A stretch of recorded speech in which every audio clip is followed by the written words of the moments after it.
प्रधानमंत्री नरेंद्र मोदी के uniform civil code पर दिए गए बयान के बाद विपक्षी दलों की बयानबाजी तेज हो गई है।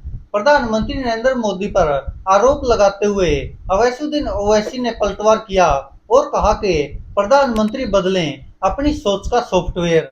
जी हाँ दोस्तों, प्रधानमंत्री नरेंद्र मोदी के यूनिफॉर्म सिविल कोड और 3 तलाक को लेकर दिए गए बयान के बाद राजनीति तेज हो गई है। कांग्रेस समेत कई विपक्षी दलों ने प्रधानमंत्री नरेंद्र मोदी के बयान पर जोरदार हमला बोला है।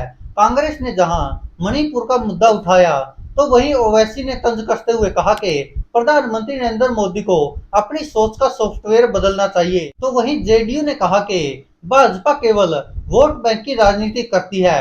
कांग्रेस महासचिव केसी वेणुगोपाल ने कहा कि वे यानी कि पीएम मोदी बेरोजगारी, गरीबी, महंगाई, मणिपुर के हालात पर बात क्यों नहीं करते हैं। केसी वेणुगोपाल ने कहा कि मणिपुर 60 दिनों से जल रहा है, एक बार भी उन्होंने शांति की अपील नहीं की। इन सब मुद्दों से ध्यान भटकाने के लिए वे ऐसी बातें करते हैं। जेडीयू नेता केसी त्यागी ने कहा कि यूनिफॉर्म सिविल कोड एक ऐसा विषय है जिस पर सभी राजनीतिक दलों को, सभी हितधारकों को बात करनी चाहिए। भाजपा सिर्फ वोट बैंक की राजनीति करती है जिससे धार्मिक ध्रुवीकरण हो। बिहार सरकार में मंत्री विजय कुमार चौधरी ने कहा कि प्रधानमंत्री नरेंद्र मोदी द्वारा गठित विधि आयोग ने विचार कर जो रिपोर्ट दी, उसमें उन्होंने समान नागरिक संहिता को सही नहीं बताया है। रिपोर्ट में कहा गया कि इस देश में इसकी आवश्यकता नहीं है।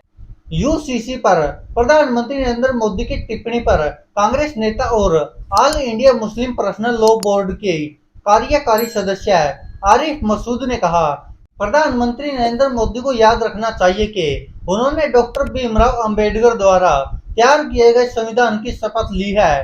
देश के सभी वर्गों को संविधान पर भरोसा है और वे इसे बदलने नहीं देंगे।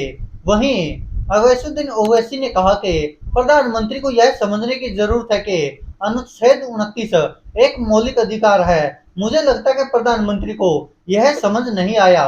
संविधान में धर्मनिरपेक्षता की बात है, इस्लाम में शादी एक कॉन्ट्रैक्ट है, हिंदुओं में जन्म जन्म का साथ है।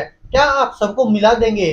भारत की विविधता को वे एक समस्या समझते हैं। ओवैसी ने आगे कहा कि प्रधानमंत्री को पाकिस्तान से इतनी मोहब्बत क्यों है, उन्हें अपनी सोच का सॉफ्टवेयर बदलना चाहिए। भारत के मुसलमान को पाकिस्तान, मिस्र से क्या करना है? क्या आप उन्हें बड़ा और हमें कम समझ रहे हैं? क्या यह देश विरोधी बात है? भाजपा नेताओं ने भी पलटवार किया है। विपक्षी दलों के बयानों पर पलटवार करते हुए केंद्रीय मंत्री वी मुरलीधर ने कहा कि प्रधानमंत्री नरेंद्र मोदी ने विशेष रूप से कहा कि संविधान यह निर्धारित करता है और अदालतें एक तरह से कह रही है कि समान नागरिक संहिता को लागू किया जाना चाहिए। केंद्रीय मंत्री मीनाक्षी लेखी ने कहा कि समान नागरिक संहिता देश में आना चाहिए। समान नागरिक संहिता महिलाओं से जुड़ा हुआ सवाल है, इसलिए इसके लिए जो भी करना होगा भारत सरकार वह करेगी।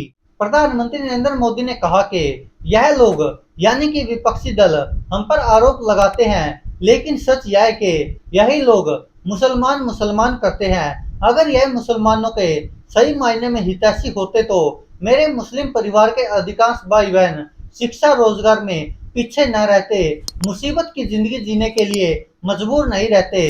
मोदी ने कहा कि सुप्रीम कोर्ट बार बार कह रहा है कि कॉमन सिविल कोड लाओ, लेकिन ये वोट बैंक के भूखे लोग, वोट बैंक की राजनीति करने वालों ने पसमंदों मुसलमानों का शोषण किया, लेकिन उनकी कभी चर्चा नहीं हुई। उन्हें आज भी बराबरी का हक नहीं मिलता।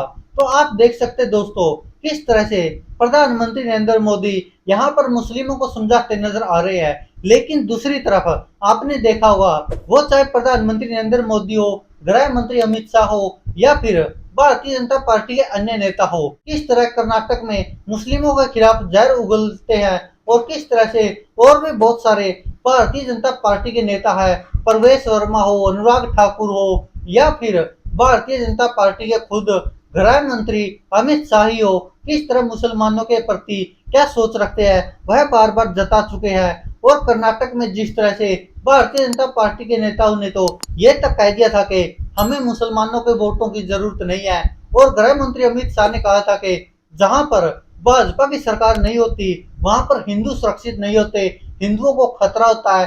अब आप खुद समझ सकते कि आखिरकार हिंदुओं को खतरा किससे है। प्रधानमंत्री हिंदुओं का, गृह मंत्री हिंदुओं का, राष्ट्रपति हिंदुओं का, केंद्र में सरकार हिंदुओं की, तो आखिरकार खतरा किससे हिंदुओं को, अब ये नहीं समझ में आ रहा लोगों को। दोस्तों, इस पर आप क्या कहते हैं? अपनी राय कमेंट बॉक्स में जरूर दीजिएगा। धन्यवाद दोस्तों, देखते रहिए सच की आवाज।